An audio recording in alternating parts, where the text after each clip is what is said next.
Alright, time for a special 5 good comic book covers. This one comes with the theme of talent. 5 covers depicting different talents. From Dave Mustaine to Diva Fever, we've got it all. Escape artistry, that is a talent, is it not? This is Miracle Man, issue 6. From whenever, the 80s, 1989, no, 1990 this would have been. No, 1989, yeah. Dates, remembering dates and not being off by one. That is a talent too. We have Miracle Man and Danny DeVito. They have sank Gnaut into a tank.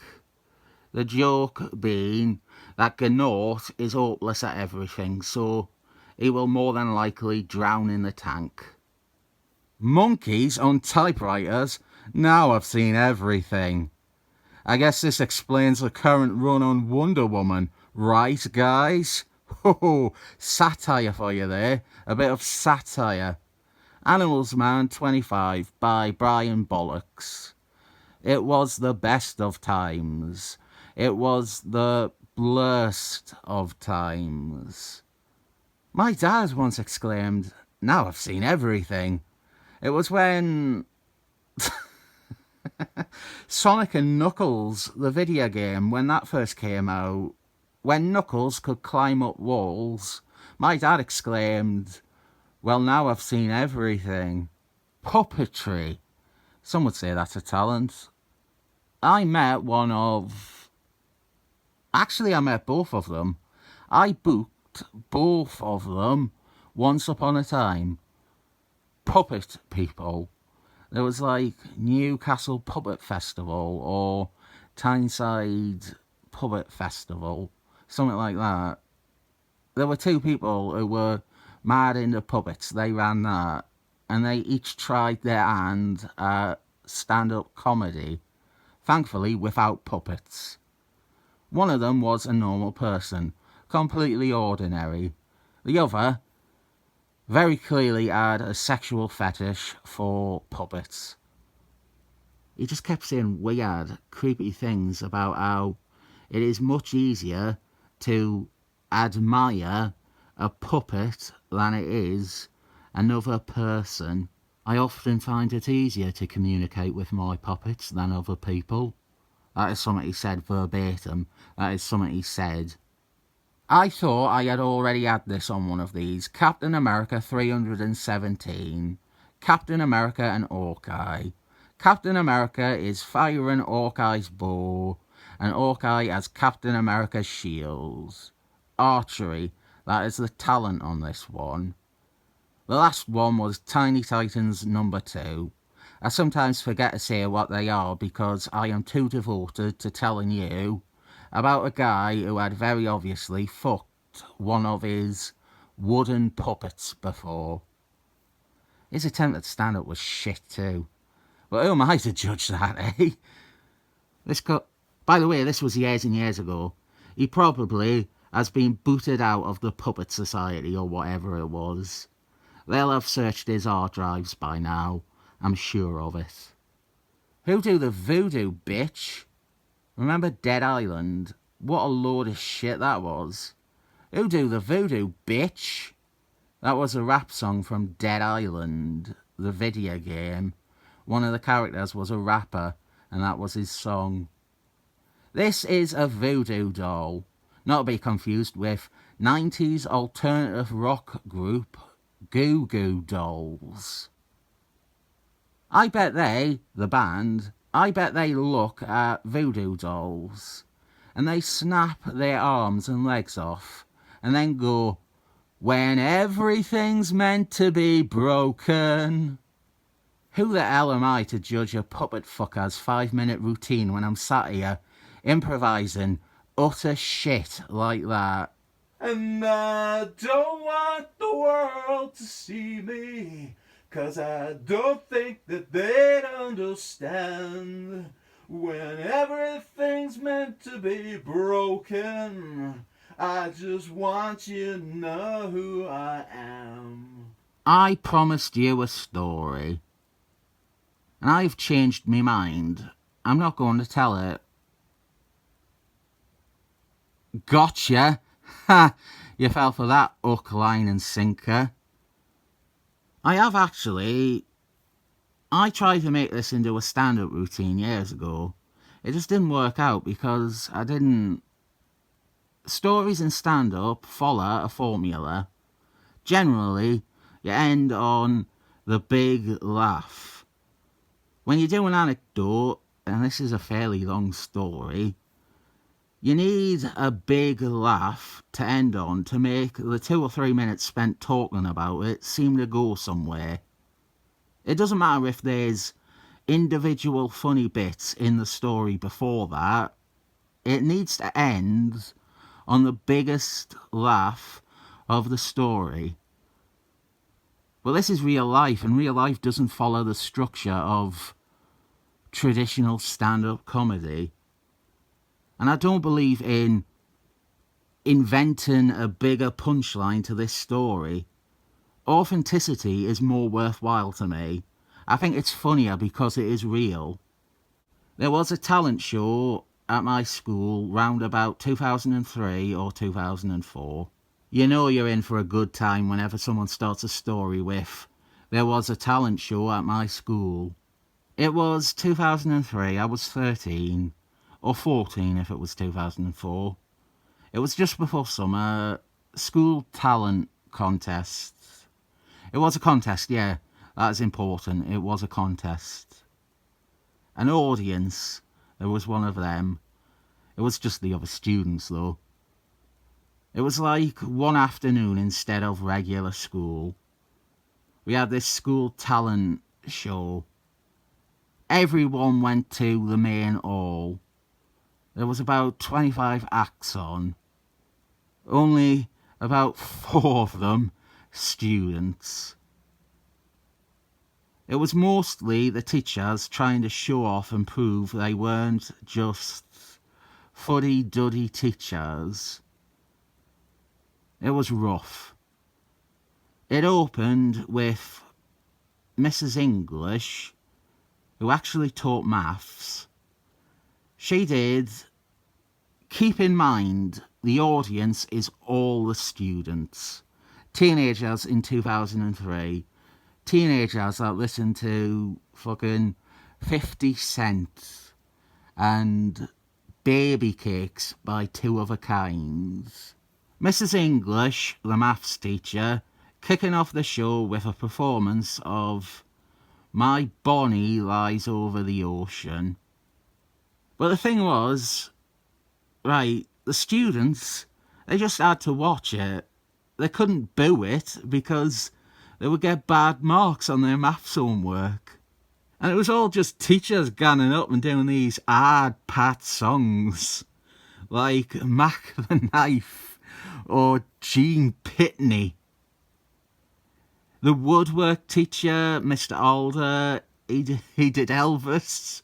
He had an Elvis costume. He wasn't even good at Elvis. I think he just had a costume from a party or something. He went and did blue suede shoes. It was rubbish.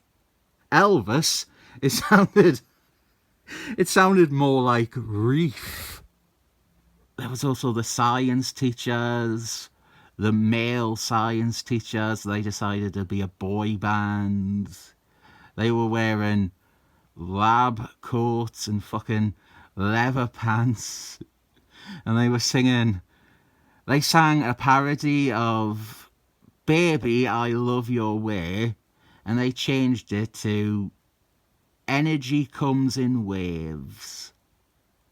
Energy comes in waves. I remember it all these years later. Each of them was over 40 years old. The oldest, nearing 60, in leather pants on stage. They had a dance routine worked out and everything, and it was shit. They were just like, they were just swaying their hips in unison a bit. It was fucking funny. Just fucking, fucking, it was ridiculous. It was like, it was like an hard person shuffling about. It goes without saying, most of the singing throughout the entire talent show was not of the highest quality.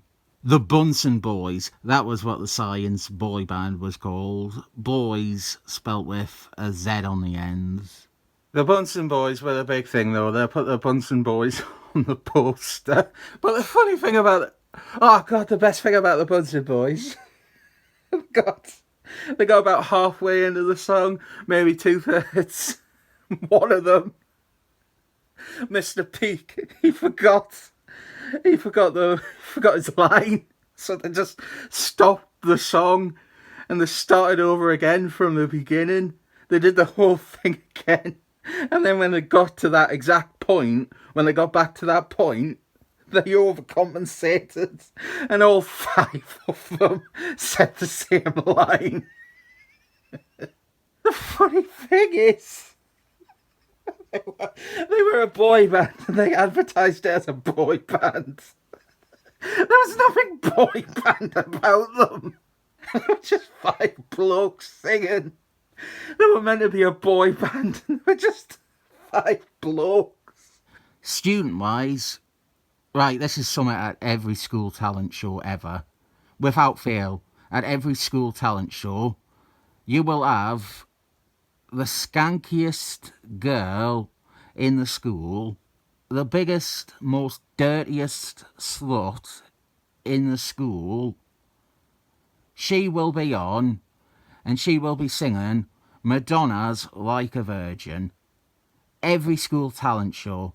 That's a promise. You'll see that. There was another kid on. He did Elton John. Laughing with children. Da, da, da, da, da. I guess that's why they call it the blues. He did that one. Just a normal kid as well. Not a weirdo. What else was there? I do want to try and cover everything before we get to the centrepiece. How the fuck did I forget this? This is fucking the best bit even. There was another kid who went up with Stuart Hunter. He was in the Air Below Me. That was his name, Stuart Hunter. He went up with his mobile, his cellular phone, as you call it in the US. And he played Snake on his phone, but we couldn't see it. He was stood on stage playing Snake. He was meant to be really good at Snake, but we couldn't see his phone screen. The headmaster then ushered him off stage after about a minute, and then the headmaster did a karaoke version of Westlife's version of Uptown Girl. That is a sticking point for me. Everyone, practically everyone, was just doing karaoke. Karaoke is not a talent. Right, the thing is, I was one of the students who went on. I thought it would be a good idea to go on and show some of my talents. My peers would surely respect me if they found out I can do stuff with instruments. I am quite musically gifted. You wouldn't know from most of the stuff I do on here. But I am a self-taught musician. I can play the major instruments passably, if not well. Back then, I was a bit shit, but I could play stuff. Let's see that cunt Daryl pick up a guitar, eh? Oh wait, you can't, 'cause he's in jail for sexual battery. I went on with a keyboard. I was playing a full song. I was doing a one-man tribute to the B-52s. If you cannot place the name, do you remember that annoying song, Love Shack? That's the B-52s for you. I was doing a one-man tribute to the B-52s singing both the man and woman parts.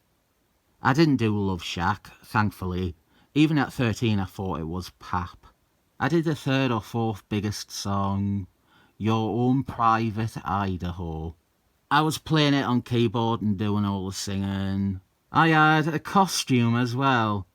I was wearing, I stole from my dad's wardrobe, a shirt he described as is going to the casino or going to court shirt. It was a disgusting blue shirt with embroidered navy roses all over it. It was rank. I also wanted some aviator shades to seem cool, but I couldn't find any, so I stole a librarian's reading glasses instead.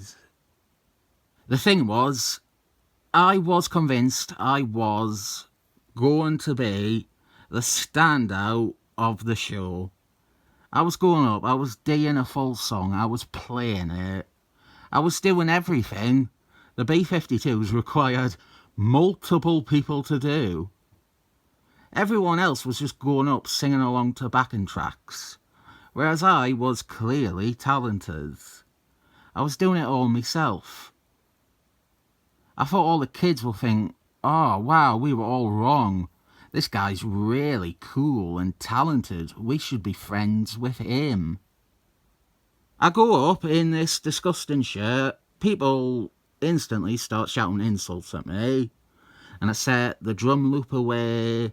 And I start playing the bass line on one hand. How does it go? Da da da da da da. Da da da da da da. No. Da da da da da. Da da da da da. Da da da da da. Da da da da da. And then, if you've never heard the song before, this is how the singing comes in. Like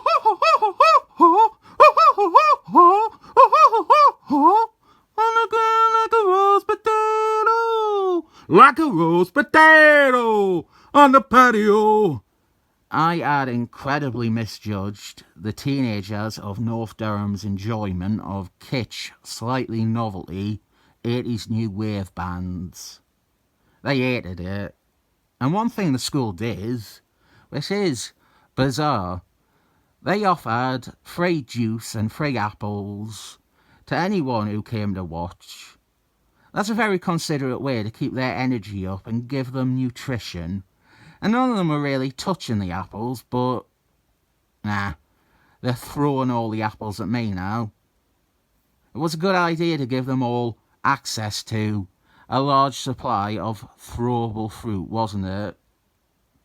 I didn't get hit by any of them, and I did most of the song.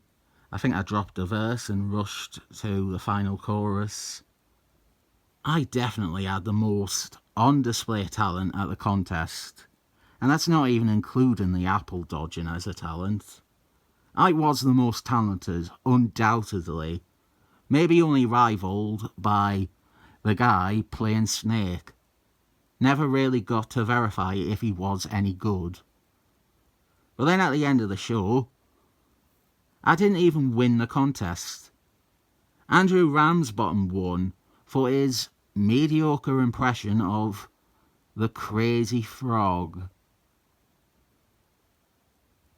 See, that's the end of the story there. He was off by a few octaves. It was quite frankly a 2-star impression at best. These covers can win any talent contest unless Andrew Ramsbottom's there doing his famous Crazy Frog impression. I'll rate these 7 thrown apples up.